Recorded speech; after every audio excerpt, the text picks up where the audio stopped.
오늘 설교 본문 말씀은 마가복음 9장 1절에서 8절까지입니다. 성경 봉독하겠습니다. 또 그들에게 이르시되 내가 진실로 너희에게 이르노니 여기 서 있는 사람 중에는 죽기 전에 하나님의 나라가 권능으로 임하는 것을 볼 자들도 있느니라 하시니라. 엿새 후에 예수께서 베드로와 야고보와 요한을 데리시고 따로 높은 산에 올라가셨더니 그들 앞에서 변형되사 그 옷이 광채가 나며 세상에서 빨래하는 자가 그렇게 희게 할 수 없을 만큼 매우 희어졌더라. 이에 엘리야가 모세와 함께 그들에게 나타나 예수와 더불어 말하거늘 베드로가 예수께 고하되 라삐여 우리가 여기 있는 것이 좋사오니 우리가 초막 셋을 짓되 하나는 주를 위하여 하나는 모세를 위하여 하나는 엘리야를 위하여 하사이다 하니 이는 그들이 몹시 무서워하므로 그가 무슨 말을 할지 알지 못함이더라. 마침 구름이 와서 그들을 덮으며 구름 속에서 소리가 나되 이는 내 사랑하는 아들이니 너희는 그의 말을 들으라 하는지라. 문득 둘러보니 아무도 보이지 아니하고 오직 예수와 자기들 뿐이었더라. 아멘. 네, 오늘의 본문은 예수님께서 아마 그리스도인이라면 오랜 신앙생활하고 말씀을 많이 들었다면 익숙해 있는 이 변화산에 관한 본문이 되겠습니다. 예수님께서 어느 높은 산에 이르러서 특별한 용모로 변화하신 사건이 오늘의 사건입니다. 이 일의 배경은 1절에서 나와 있는 바처럼 예수님께서 이 일어나기 엿새 전에 제자들에게 말씀하신 이 특별한 순환 예고로까지 올라갑니다. 예수님께서 드디어 제자들에게 그날 자신이 사람들에게 고난을 받아 죽을 것이고 사흘 만에 다시 살아날 것임을 제자들에게 매우 구체적으로 알려주셨습니다. 그리고 이때 베드로가 예수를 붙잡고 항변했고 예수님께서는 오히려 그를 꾸짖으셨고 하나님의 일을 생각하지 아니하고 사람의 일을 생각한다고 책망하여 주셨습니다. 그리고 말씀하시기를 자기 목숨을 구원코자 하면 잃을 것이고 자기 십자가를 지고 예수 바로 자기 자신을 따르라라고 말씀해 주셨습니다. 그리고 이어서 주께서 다시 영광으로 이 세상에 오실 것임을 말씀해 주셨습니다. 자, 제자들은 예수님의 이 확실한 복음의 이 구체적인 사역을 들었고 그게 지금 엿새가 흐른 상황입니다. 자, 이 엿새가 흐른 상황에 제자들 중에서 예수님께서는 베드로와 야고보와 요한 이 세 사람만을 데리시고 따로 어느 높은 산에 올라가셨습니다. 같은 사건을 기록하고 있는 그 누가복음 9장 28절에서는 기도하시러 산에 올라가셨다라고 말씀하고 있습니다. 오늘 이 본문이 왜 12제자 중에서 이 셋만을 데리고 가셨는지, 그리고 공간복음서 새 본문에서도 이 산을 얼마만큼 높이 올라가셨는지 그것은 기록되어 있지 않습니다. 우리가 알 수 있는 것은 이 본문에 따라서 예수님께서 3명의 제자들만 데리고 가셨다는 사실이고 기도하러 그 높은 산에 올라가셨다는 사실입니다. 이것을 바탕으로 오늘 본문을 먼저 발견하기 원하는 것은 주께서 기도하러 산에 올라가셨다는 사실을 먼저 알기를 원합니다. 성령 안에서 언제나 예수님께서는 하나님과 동행하는 삶을 사셨고 또한 하나님의 뜻을 구하셨고 사랑 가운데서 교제하는 것을 언제나 즐거워하셨습니다. 예수님께서 그러한 기도를 통하여서 하나님과 교제하셨다는 사실은 성경에 수차례 기록되어 있는 것을 통하여 알 수가 있습니다. 저도 여러 번 보았지만 마가복음 1장 35절에 새벽까지도 밝기 전에 예수께서 일어나 나가 한적한 곳으로 가사 거기서 기도하셨다라고 말씀합니다. 오병이어의 기적을 베푸신 후에 그 마가복음 6장 46절에서는 예수님께서 무리를 작별하신 후에 기도하러 따로 산으로 가셨습니다. 누가복음 5장 16절에서 예수께서 물러가사 한적한 곳에서 기도하셨고 6장 12절에서는 기도하러 산으로 가사 밤이 새도록 하나님께 기도하셨다라는 말씀이 나옵니다. 자, 9장 18절에서 예수께서 따로 기도하실 때에 제자들이 주께 함께 있더니 물어 이르렀던 본문이 우리가 지난번에 보았던 본문입니다. 누가복음 22장 41절로 나오는 그 겟세마네 동산의 기도에서 그들을 떠나 돌 던질 만큼 무릎을 꿇고 기도하여 그리고 예수께서 힘쓰고 애써 더욱 간절히 기도하시니 땀이 땅에 떨어지는 핏방울 같이 되더라라고 기록을 하고 있습니다. 자, 예수님께서 친히 먼저 기도하는 본을 보여주셨습니다.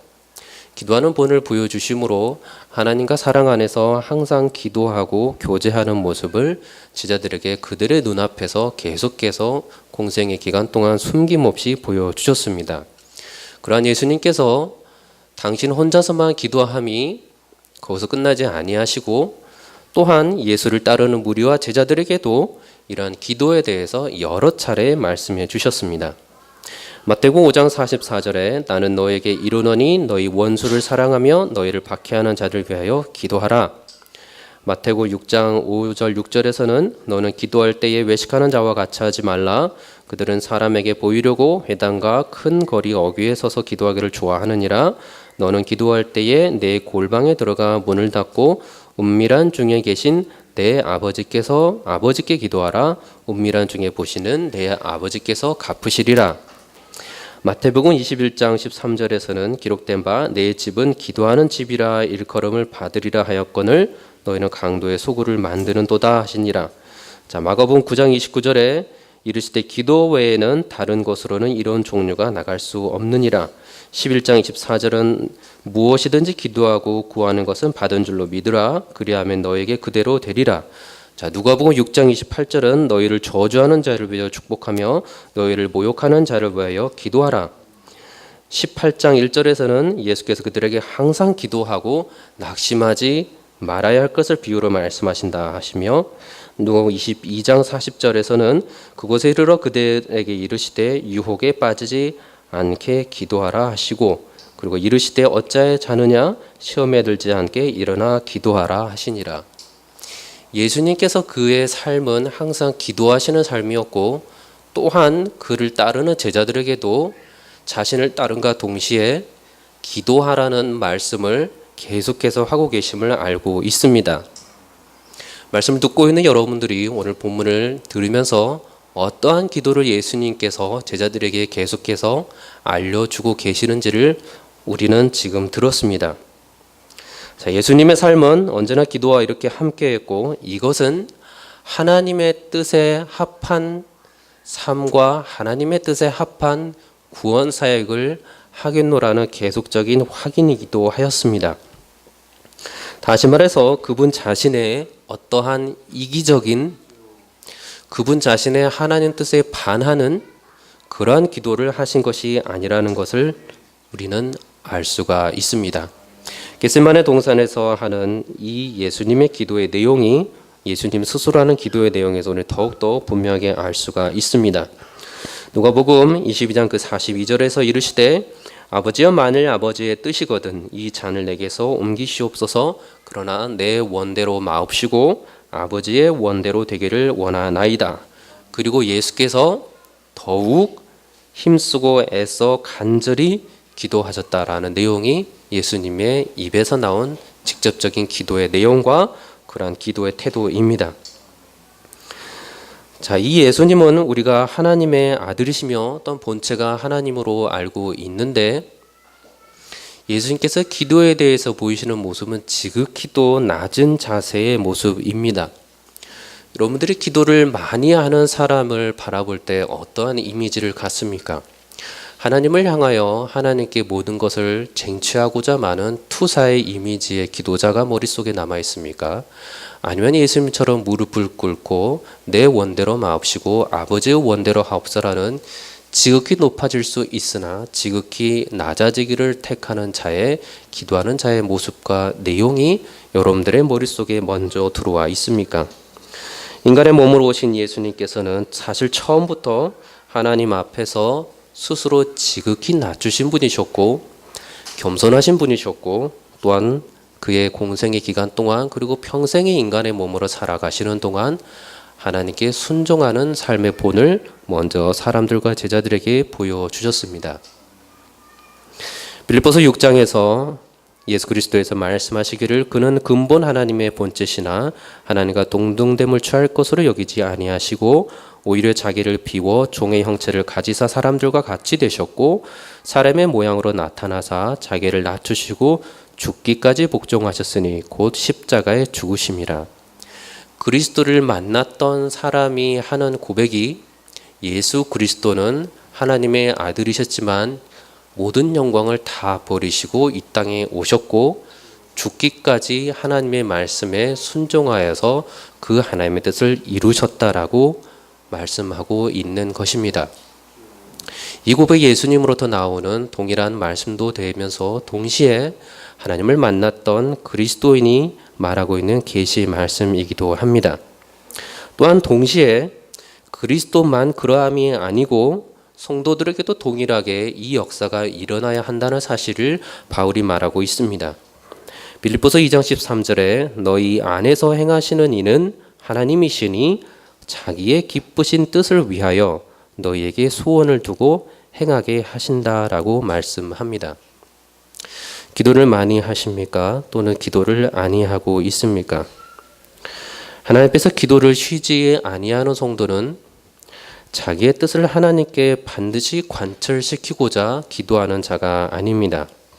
그는 그리스도께서 그러하셨던 것처럼 그리스도인이기 때문에 오직 겸손함으로 더욱 하나님의 뜻을 따라 살게 해 주십시오라는 기도를 하게 됩니다. 이제는 그래서 기도는 응답받을 때까지 하는 것이고 포기하지 말고 끝까지 기도하는 것이 성도의 바른 본분이라는 어느 소리를 듣곤 했습니다. 천국은 침노하는 자의 것이기에 나의 기도가 응답받을 때까지 끈질기게 기도해서 아이가 부모에게 때를 쓰면 사랑하기 때문에 그 때를 들어주는 것처럼 우리 성도들도 하나님께서 견디지 못할 정도로 기도하고 또 조르고 졸라서 어쩔 수 없이 자신의 그 기도를 들어주실 때까지 기도하는 것이 바른 기도의 태도이다라고 듣곤 했습니다. 여러분은 어떠한 기도를 하고 계십니까? 그리고 앞으로 어떠한 기도를 하기를 마음속에 두고 계십니까? 기도를 주 안에서 많이 하고 계시는 분들은 어떠한 태도와 마음가짐으로 기도를 하고 계시며 지금은 그렇지 못하나 앞으로 그렇게 기도를 오랫동안 하면서 주님과 교제하고 싶은 사람은 어떠한 마음가짐으로 기도를 하고자 하십니까? 여러분들도 기도의 내용이 무엇이든지 간에 그것과는 상관없이 응답을 받을 때까지 끈질기게 하나님을 조르고 졸라서 천국을 침노하는 자가 되려 하시겠습니까? 자, 예수님께서 그렇게 그러한 태도로 지금 천국을 침노하고 있는 기도를 드리시고 계십니까? 감사하게도 성경은 예수님께서 하나님과 다른 그 어떠한 뜻을 하나님을 향하여 관철시키고자 피땀 흘리시며 끈질기게 기도하셨다라고 말씀하지 않으셨습니다. 오히려 더 많은 기도를 하셨고 더 많은 겸손함으로 하나님의 뜻을 구하였고 그러함으로 하나님과 사랑 그 연합 가운데 계시고자 하셨고 사랑하시는 하나님의 뜻을 이루시는 것이 곧 자신의 본분임을 아시는 구원 사역을 끝까지 행하셨습니다. 그리고 십자가에서 못 박혀 돌아가심으로 하나님의 뜻을 분명히 이루시고 순종하였다는 것을 그의 제자들과 앞으로의 믿음의 사람들에게도 보여주셨습니다. 요한복음 6장 38절에 이 예수님께서 자신의 사역을 말씀해 주셨습니다. 내가 하늘에서 내려온 것은 내 뜻을 행하려 함이 아니요 나를 보내신 이의 뜻을 행하려 함이니라. 나를 보내신 이의 뜻은 내게 주신 자 중에 내가 하나도 잃어버리지 아니하고 마지막 날에 다시 살리는 이것이니라. 내 아버지의 뜻은 아들을 보고 믿는 자마다 영생을 얻는 이것이니 마지막 날에 내가 이를 다시 살리리라 하시니라. 예수님께서 이렇게 하나님의 뜻에 합한 기도를 하셨다면 예수님을 따르는 그리스도인이라면 예수님처럼 기도를 해야 함이 마땅합니다. 하나님을 졸라서 기도하시겠습니까? 하나님의 뜻에 따라 살게 해달라고 피땀 어린 기도를 하시겠습니까? 기도를 하면 할수록 천국을 침노하여서 본인의 영광을 하나님 앞에 주장하는 자가 되시겠습니까? 더욱더 주 앞에 기도하면서 하나님의 영광을 저의 삶을 통해서 드러나게 해달라는 겸손한 기도를 끝까지 하시겠습니까? 둘 다 어렵습니다. 끝까지 내 기도를 관철시키는 그 태도도 쉬운 태도는 아닙니다. 그러나 그는 분명히 기도에 대한 잘못된 태도입니다. 더욱더 주 앞에서 말씀을 듣고 그 말씀을 따라 낮아지는 기도 또한 결코 쉬운 일이 아닙니다. 그러나 그 기도와 그 기도의 방향이 주님께서 하셨던 기도이고 그리스도인이라면 마땅히 그렇게 하여야 하는 기도입니다. 이거는 어떠한 의무감에서 나오는 것도 아니고 나를 사랑하여 주신 분이 바로 예수 그리스도이시기 때문에 그 안에서 나오는 지극한 겸손과 순종과 헌신과 자발적인 그 모든 것에서 나오는 기도입니다. 나에게 가장 좋은 것을 주신 예수 그리스도께 무엇을 다시 또 구하려는 기도를 피땀 흘려 할 수가 있겠습니까? 내가 받은 하나님으로부터 받은 구원, 그 영생이 얼마나 귀한데, 나를 위하여 십자가 못 박혀 돌아가신 그 사랑이 얼마나 귀한데, 다른 것을 위해서 관철시키기 위해서 내가 내 모든 삶을 다 들여서 기어이 그것을 성취하고자 기도하시겠습니까? 빌립보서 2장 9절에서는 이렇게 말씀합니다. 완전히 낮아진 예수 그리스도를 하나님께서는 지극히 영광으로 높이셨다는 사실을 말씀 속에서 보여줍니다. 이러므로 하나님이 그를 지극히 높여 모든 이름 위에 뛰어난 이름을 주사 하늘에 있는 자들과 땅에 있는 자들과 땅 아래에 있는 자들로 모든 무릎을 예수의 이름에 꿇게 하시고 모든 입으로 예수 그리스도를 주라 시인하여 하나님 아버지께 영광을 돌리게 하셨느니라. 겟세마네 동산에서 예수님께서 하신 그런 간절한 기도에도 이러한 하늘 아버지의 그 영광과 자신에게 주어질 영광에 대해서도 분명하게 말씀을 해주고 계십니다. 요한복음 17장 1절에서 5절부터 나오는 말씀에 눈을 들어 하늘을 우러러 이르시되 아버지여 때가 이르렀사오니 아들을 영화롭게 하사 아들로 아버지를 영화롭게 하옵소서. 아버지께서 내게 하라고 주신 일을 내가 이루어 아버지를 이 세상에서 영화롭게 하였사오나 아버지여 창세 전에 내가 아버지와 함께 가졌던 영화로서 지금도 아버지와 함께 나를 영화롭게 하옵소서. 내 것은 다 아버지의 것이요 아버지의 것은 내 것이온데 내가 그들로 말미암아 영광을 받았나이다. 그리스도께서 부활하시고 성천하셔서 본래 계셨던 하나님 본체로서의 그 영광을 가지셨습니다. 그리고 예수님께서는 이 모습에 매우 첫 보인을 제자들에게 보여주신 사건이 바로 오늘의 사건입니다. 그래서 변화산 사건은 특별한 사람이 변화되는 것으로 끝나지 아니하고 영광으로 이어지는 것을 놀랍게 말씀 속에서 찾아볼 수가 있습니다. 베드로와 야고보와 요한이 예수님께서 특별한 용모로 변화되는 것을 눈으로 보게 됩니다. 그리고 예수님께서는 그 세 사람에게는 숨기지 아니하시고 직접 처음부터 끝까지 보여주십니다. 그리고 그 영광의 삶이 얼마나 크고 얼마나 위대하고 얼마나 아름다울 것인지도 말씀을 통해서 제자들에게 직접 숨기지 아니하시고 보여주셨습니다.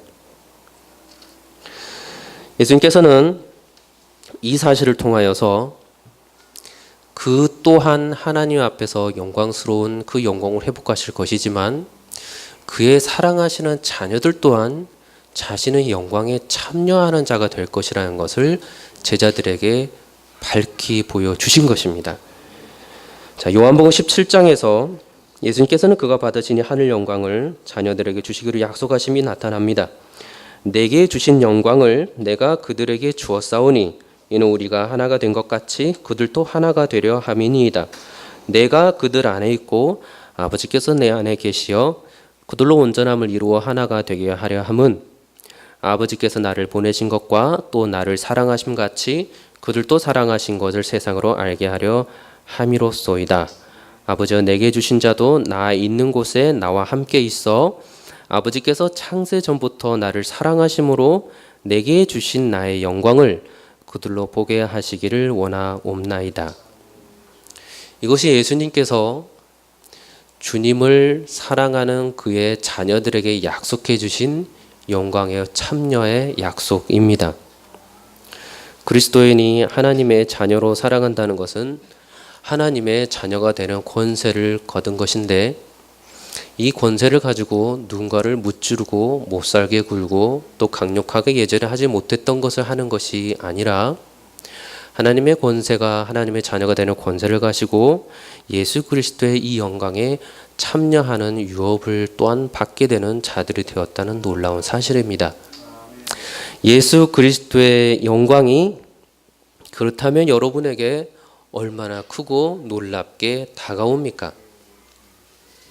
예수 그리스도의 영광이 그리스도 안에서 하나님의 참 자녀가 된 여러분들에게 얼마나 크고 놀랍게 직접적으로 다가오고 있습니까?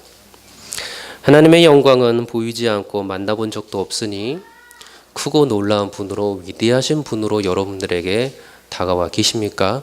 그러면 인간으로 오셔서 다시 온전하게 영광을 취하시고 부활의 몸으로 하늘로 승천하신 예수님께서 가지실 그 영광은 여러분들에게 얼마나 큰 영광으로 다가오고 있습니까? 감사하게도 먼저 성경에서는 이 예수 그리스도의 영광을 만나 배웠던 사람들이 있었습니다. 자, 스데반 집사가 예수 그리스도의 영광을 만나 뵙니다. 사도행전 7장 55절 내에 스데반이 성령 충만하여 하늘을 우러러 주목하여 하나님의 영광과 및 예수께서 하나님 우편에 서신 것을 보고 말하되, 보라, 하늘이 열리고 인자가 하나님 우편에 서신 것을 보노라 한대. 이 영광이 얼마나 컸던지 돌에 맞아 순교할 때까지 주님을 놓을 수가 없었던 영광이었습니다. 그리스도의 영광이 여러분의 삶을 이렇게 압도하고 있습니까? 그리스도의 삶이, 그리스도의 그 영광이 여러분의 그 성령 충만한 가운데 여러분의 삶을 정말 그리스도를 바라보는 압도할 만한 그 영광으로 다가오고 있습니까? 바울도 예수님의 영광을 만났습니다. 그러나 스데반과는 달랐지만 이 동일한 완전한 영광으로 계시는 예수님의 음성에 어쩔 줄 몰라 하는 반응을 보였습니다. 사도행전 9장 3절에 5절로 사울이 길을 가다가 다메섹에 가까이 이르러 호련히 하늘로부터 빛이 그를 둘러 비추는지라 땅에 엎드러져 들음에 소리가 있어 이르시되, 사울아 사울아 내가 어찌하여 나를 박해하느냐 하시거늘 대답하여, 주여 누구시니까? 이르시되, 나는 내가 핍박하는 박해하는 예수라. 정확히 성경 본문에서 나는 내가 핍박하는 예수라라고 말씀하고 있습니다. 영광으로 빛을 두르셔서 내가 하나님 대신으로 왔다거나 나는 하나님이다라고 지금 말하는 것이 아니고, 직접적으로 온전한 영광 가운데 계신 예수 그리스도께서 바울에게 친히 자신이 영광으로 나타났음을 보여주고 있습니다. 예수님께서 하나님을 보여달라는 빌립을 향해서 이렇게 말씀하십니다. 빌립아, 내가 이렇게 오래 너희와 함께 있을 때 내가 나를 알지 못하느냐? 나를 본 자는 아버지를 보았거늘 어찌하여 아버지를 보이라 하느냐? 그리스도 안에서 그리스도를 만나고 계십니까? 그렇다면 여러분들은 하나님을 만나고 있는 것입니다. 그리스도 안에서 그리스도의 영광을 말씀 속에서 찾고 있습니까? 여러분들이 그리스도 안에서 하나님의 영광을 만나보고 있는 것입니다. 그리스도 안에 거하고 계십니까? 하나님의 영광이 그리스도 안에 거하시니 여러분이 그리스도 안에 거하면 하나님의 그 영광에 참여할 수 있게 되는 자입니다. 여러분이 그렇다면 이 땅에 살아가면서 얼마나 위대하고 귀하고 권세 있는 자들입니까? 예수님의 영광에 관하여서 요한복음에서는 또 말씀하시기를, 요한복음 1장 14절에 말씀이 육신인데 우리 가운데 거하심에 우리가 그의 영광을 보니 아버지의 독생자의 영광이요 은혜와 진리가 충만하더라.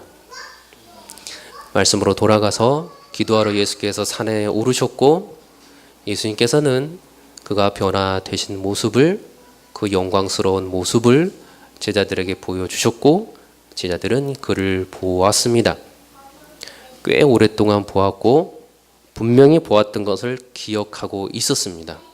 그렇기 때문에 말씀 속에서 성령께서 기억나게 해주셔서 이것을 기록하고 있습니다.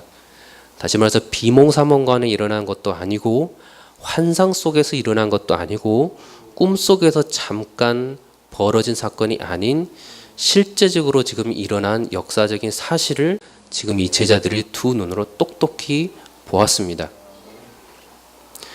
예수님의 영광스러운 모습을 보았던 제자들은 바로 엿새 전에 예수님께서 어떠한 말씀을 하셨던가를 그들은 잊고 있었을 것입니다. 바로 엿새 전에 주께서는 피조물들을 통하여서 피조물들에게 인간들에게 고난을 받으시고 말씀에 따르면 종교 지도자들이었던 장로들과 대제사장들과 서기관들에게 버림을 받으시고 십자가에 못 박혀 돌아가실 것이라고 이미 말씀해 주셨습니다. 이 모든 과정의 제자들은 하나도 빠짐없이 앞으로도 계속 지켜보고 경험하게 될 것입니다. 그리고 우리 성경을 통해서 안타깝지만 알고 있는 바가 있으니 그리고 제자들은 예수를 버릴 것입니다. 변화산에서 영광스러운 모습으로 변화된 예수 그리스도를 보았던 제자들이 그중에 베드로가 먼저 3번 부인하는 이 가슴 아픈 인류의 역사가 인간의 참 모습입니다. 제자들도 뿔뿔이 동일하게 흩어져 버렸습니다. 신약 시대에 예수님께서 계셨기 때문에 예수님이 그래도 온전한 영광을 갖지 않은 인간의 상태로 계셨기 때문에 그렇기 때문에 가능한 저버림이었다면 우리는 이스라엘 백성들을 다시 한번 말씀 속에서 찾아볼 수밖에 없습니다. 이스라엘 백성이 광야에서 하나님의 영광을 수시로 보았습니다. 시온산에서 모세에게 임하시는 하나님의 영광을 보았고 하나님의 음성을 들었습니다. 모세가 보이지 않아서 하나님 계심을 부정했고 송아지 우상을 만들었고 그러나 그것을 하나님이라고 부르고 경배하는 죄악까지도 저질렀습니다. 이미 구약에서부터 신약에 이르기까지 하나님의 영광을 본 자들조차도 성령 안에 거하지 않았을 때는 하나님의 영이 함께하지 않았을 때는 끝까지 부정할 수 있는 이 상황에 빠지는 것을 우리는 말씀을 통해서 인정해야만 합니다. 구약으로부터 신약에 이르기까지 동일하게 하나님의 영광을 직접 보았지만 참된 성령께서 깨닫게 해주지 아니하였을 때는 영광을 보는 것으로 끝나버린 사람들이 너무나도 많았습니다. 지금 예수 그리스도께서 이 땅에 다시 오셔서 말씀을 전했으면 좋겠습니다. 이 땅에 수많은 미디어가 있고 그 미디어, 그 기적들을 방영해 줄 매체들이 너무나도 많습니다. 예수 그리스도의 눈앞에서 수많은 병자들을 고쳐주시고 권세 있는 말씀으로 귀신을 내쫓아 주셨으면 좋겠습니다. 앉은 자들이 그리스도의 영광을 그의 두 눈에서 꿈이나 환상이 아닌 그들의 두 눈으로 살아있을 때 그의 자녀로부터 그의 아비와 그의 어미까지 다 보았으면 좋겠습니다. 그러나 안타깝고 놀라운 사실은 그 영광을, 그리스도 영광을 주께서 다시 오셔서 더 놀랍게 행하신다고 하더라도 사람들은 그 영광을 하나님께만 올려드리지 못한다는 사실입니다. 그 가운데 여러분들이 앉아 있습니다. 여러분들이 그리스도의 영광을 알고 그리스도를 고백한다는 것은 당연한 일이 아니고 하나님의 무한하신 은혜가 있기 때문에 가능한 일입니다. 그리스도의 은혜와 성령께서 우리에게 임하시는 축복이 없었다면 아무리 주의 영광을 보여준다고 한들 순간으로 놀라고 순간으로 깜짝하지만 다시 잊혀져 버리고 조그만 불평이 있을 때 또다시 내 것을 위해서 구하고 불편했던 마라의 쓴물 사건의 그 이스라엘 백성이 또다시 되어버릴 것입니다. 그러지 않고 있는 여러분들은 언제나 주 앞에 감사해야만 하고 또한 감사할 수밖에 없는 그리스도인입니다. 그러기 위해서 예수께서 성령을 여러분들에게 보내주셨습니다. 이 사실이 얼마나 감사합니까? 영광을 보고 그 영광이 정말 예수 그리스도의 영광이고 하나님의 영광이고 나 또한 그 영광에 참여할 수 있을 거란 것을 주께서 영원히 알게 해주시기 위해서 성령을 우리에게 보내주시고 영원히 우리와 함께 있다고 임마누엘 하시겠다고 약속해 주셨습니다. 그리고 지금 여러분들이 말씀을 보면서 그 영광의 유업을 기다리고 또한 누리면서 아멘으로 살아갈 수가 있습니다. 이 사실이 얼마나 감사합니까? 이 땅에 모든 편만한 죄악들을 보고서 나와 상관이 없으니 무심한 자라 생각하지 않는 상황이 있다면 얼마나 감사합니까? 나는 성도지만 저들은 더러운 자니 나 혼자 구원받아서 이 영광에 참여할 수 있다고 이기적으로 생각하지 않는다면 그것 또한 얼마나 감사합니까? 그리스도의 마음으로 세상을 바라보고 더욱더 긍휼함을 여기고 주께서 주의 백성들을 구원하시고자 이 땅에 오셔서 죽기까지 사랑하셨던 것처럼 저와 여러분들이 그리스도 안에서 거듭난 자로서 영광이신 주님이 그리하셨던 것처럼 그렇게 살아갈 수 있다는 것이 얼마나 감사합니까? 예수께서는 완전한 영광을 이 땅에서 아직 갖지 아니하셨습니다. 그것이 오늘에 나타나는 본문의 광채입니다. 마가복음 9장 3절에 그곳이 광채가 나며 세상에서 빨래하는 자가 그렇게 희귀할 수 없을 만큼 매우 희어졌다라고 고백을 합니다.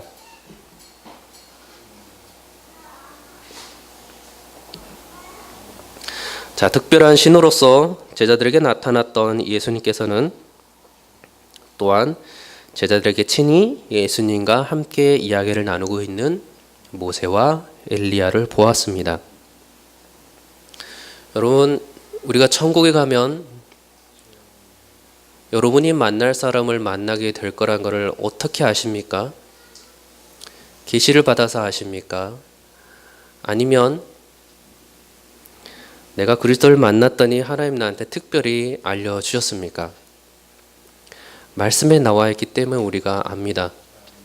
모세와 엘리야, 구약에 나와 있던 사람들을 제자들이 보았고 영광이신 예수께서 친히 말씀을 나누신 것을 우리가 보고 지금 읽고 있고 알기에 우리가 그 나라에 가면 주 안에서 주의 거룩한 성도들이 정말로 있을 거라는 것을 우리가 믿음을 통해서 바라보고 소망하게 됩니다. 주 안에서 먼저 가신 분들을 우리가 슬퍼하지 않을 수 있다고 말하는 것은 억지로 감정을 추스림이 아니고 정말로 말씀 속에서 그려하신 모습을 먼저 예수께서 이 변화산에서 보여주셨기 때문에 정말로 그 나라에서는 주를 사랑하는 그의 자녀들이 백성들이 먼저 가서 그리스도와 더불어 이야기를 나누고 있을 것이라는 것을 말씀을 통해서 확신하고 있기 때문에 우리 그 나라에서 먼저 간 사람들을 정말로 믿고 우리도 그처럼 주와 더불어 살아갈 길을 바라고 구하는 것입니다. 그리스도인들은 장차 오실 그 예수 주께서 다시 오셔서 그 사랑하시는 자녀들 데리고 영원한 나라로 인도하여 주실 것입니다. 그 하나님의 나라에 그 영광이 비치고 어린 양이 그 등불이 되시는 곳으로 인도해 주실 것입니다. 그 어린 양의 생명책에 기록된 자들이 하나님의 영광이 비치는 그곳을 두려워하지 않고 놀랍게도 기쁨과 감사와 기다림과 소망을 가지고 가게 될 것입니다. 이것이 요한계시록 21장 그 22절 이하로 나오는 말씀입니다. 성 안에서 내가 성전을 보지 못하였으니 이는 주 하나님 곧 전능하신 이와 및 어린 양이 그 성전이심이라. 그 성은 해나 달의 비침이 쓸데없으니 이는 하나님의 영광이 비치고 어린 양이 그 등불이 되심이라. 만국이 그 빛 가운데로 다니고 땅의 왕들이 자기 영광을 가지고 그리로 들어가리라. 낮의 성문들을 도무지 닫지 아니하리니 거기에는 밤이 없습니다. 무엇이든지 속된 것이나 가증한 일 또는 거짓말하는 자는 결코 그리로 들어가지 못하되 오직 어린 양의 생명책에 기록된 자들만 들어가리라. 하나님의 영광이 계시는 곳에 여러분들이 들어갈 수가 있게 된다는 약속입니다. 이 땅에서 조금만 내 삶과 다른 귀해 보이고 권세 있어 보이고 위험이 있어 보이는 개인 가정집 앞에만 서도 그곳을 내가 쉽게 들어갈 수 있나 머뭇거리는 것이 인간일진데, 하나님의 영광이 계시고 그리스도께서 등불이 되시는 그 하늘나라에 여러분이 주저함 없이 갈 수가 있다는 사실을 오늘 약속의 말씀을 통해서 알려주고 있는 것입니다. 이 사실이 얼마나 귀합니까? 저 여러분들이 누릴 그 영광의 축복이 얼마나 귀합니까? 이 땅에서 그 영광을 누려본 적이 없기에 그 하늘의 영광이 믿어지지 않습니까? 말씀을 통해서 믿어지게 해달라고 기도하시기 바랍니다. 이 영광은 세상에 도무지 줄 수도 없는 영광이고 이 세상에서 단 한 번도 역사 이래로 있어 본 적도 없는 하늘의 영광입니다. 그 영광에 저와 여러분이 거듭난 성도가 무엇이길래 얼마나 큰 자라고 주께서 우리를 하나님의 자녀로 삼아주시고 우리를 그리로 초청해 주고 계시는 것입니다. 저 여러분들은 그 복을 누릴 것입니다. 그리스도 안에서 참된 자녀들은 그 영광 가운데 즐거운 마음으로 뛰어 들어가는 그 영광을 누릴 것입니다. 여러분들은 그러한 영광에 대해서 즐거워하시겠습니까? 아니면 바울이 고개를 돌렸던 것처럼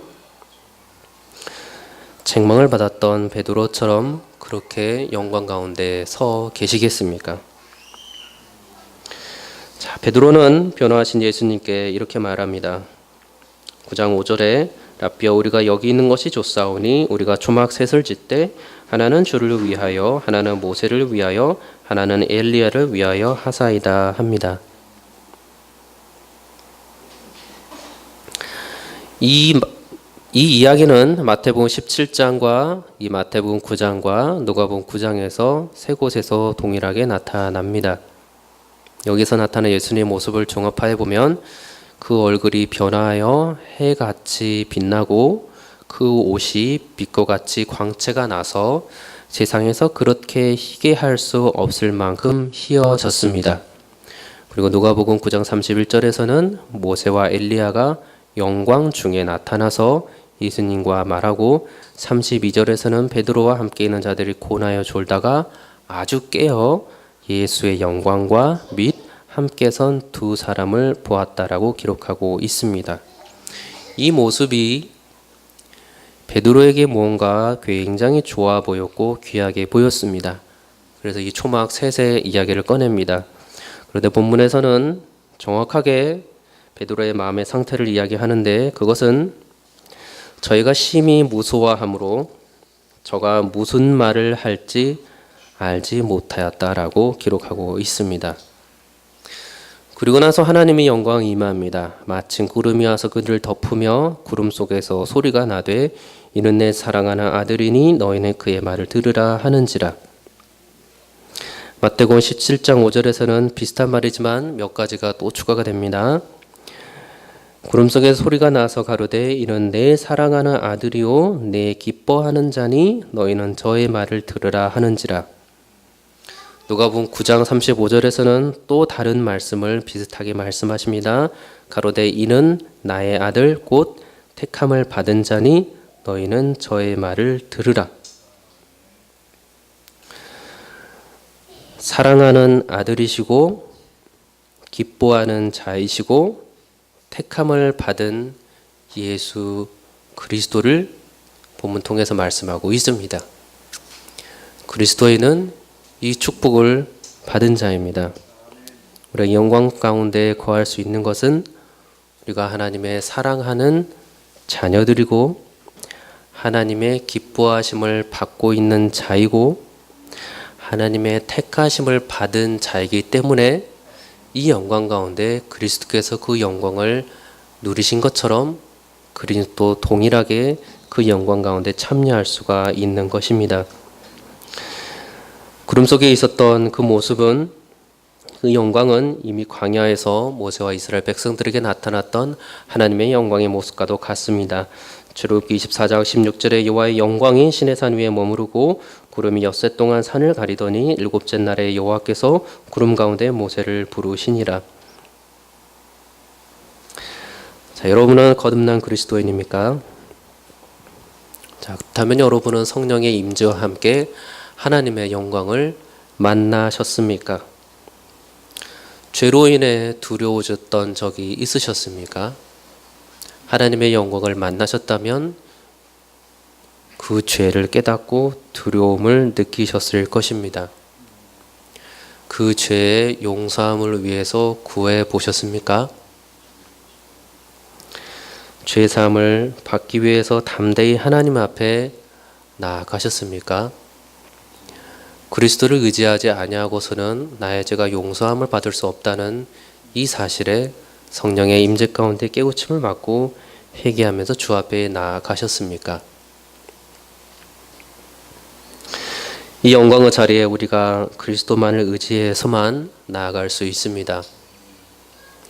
사랑하시는 자고 기뻐함을 받은 자고 택함을 받은 자, 이 모든 것은 예수 그리스도의 은혜를 입었을 때에만 가능한 약속입니다. 히브리서 4장 16절에 우리는 긍휼하심을 받고 때를 따라 돕는 은혜를 얻기 위하여 은혜의 보좌 앞에 담대히 나아갈 것이니라. 6장 19절은 우리가 이 소망을 갖고 있는 것은 영혼의 닷 같아서 튼튼하고 견고하여 휘장 안에 들어가나니 라고 말씀합니다. 히브리서 같은 10장 19절에서 형제들아 우리가 예수의 피를 힘입어 성소에 들어갈 담력을 얻었나니 13장 6절은 우리가 담대히 말하되 준 나를 돕는 이시니 내가 무서워하지 아니하겠노라. 사람이 내게 어찌하리요 하노라.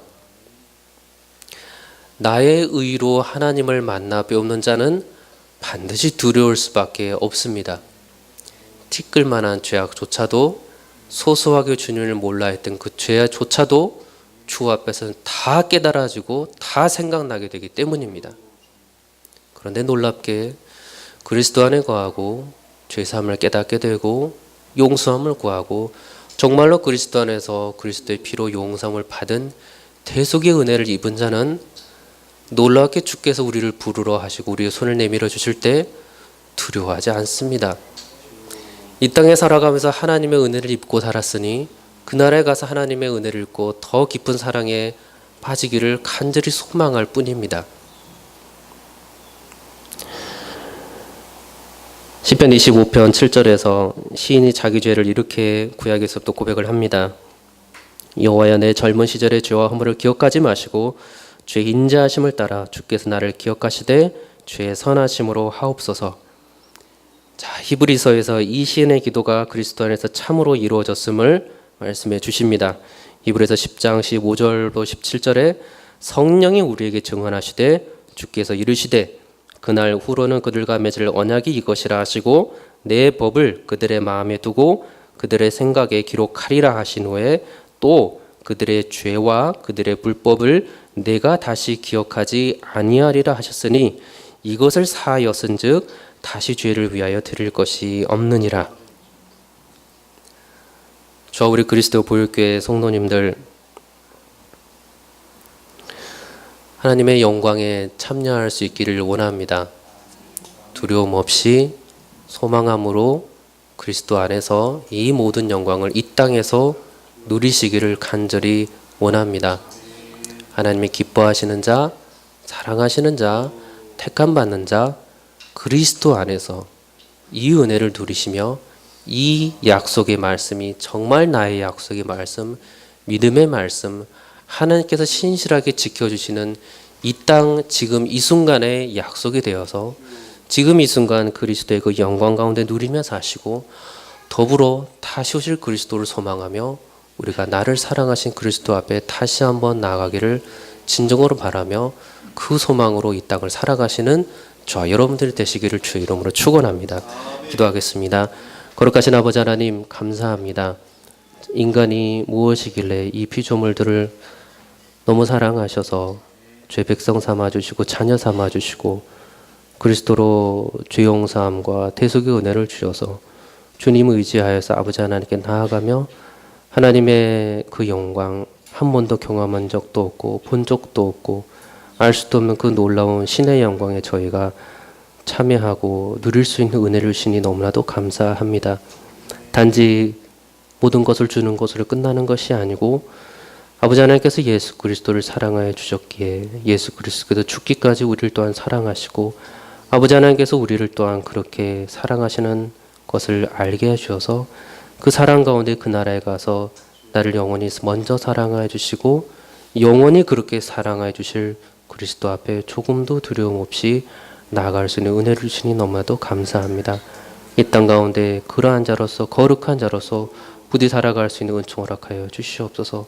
우리 가운데 죄가 멀리 떠나게 해 주시옵시고 거룩히 우리 삶 가운데 진정한 삶의 그 모든 것이 되어서 하나님을 닮아가고 그리스도의 사랑 안에 거하소 그 모든 복음을 내 주에 믿지 않는 자들에게 또 믿는 이들에게 도전이 되고 응원이 될 수 있는 축복을 우리 삶을 통하여 주님 축복하여 주시옵소서. 감사드리며 예수님의 이름으로 기도드립니다. 아멘.